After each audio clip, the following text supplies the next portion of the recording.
Hi guys, in today's video I'm going to show you how you can save Canva design as PDF. So first step you need to do is to open Canva.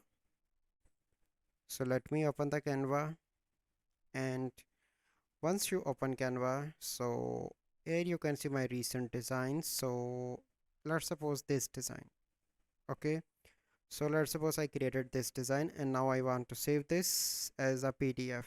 So you simply need to click on here share, and in the bottom you can see download option. Click on that, and here you can see file type. So from here you need to select the PDF standard and PDF print. So I want PDF standard, and then you simply need to click on download.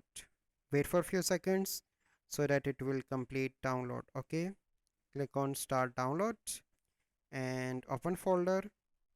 Let me open the folder, and here it is. So it is now open. So wait for a few seconds. Here you can see. So this is the process that you need to follow to save Canva design as PDF. So I hope you find this video helpful. If you find this video helpful, must like this video, subscribe to our YouTube channel for future videos. We'll see you in the next video. Thank you. Have a good day.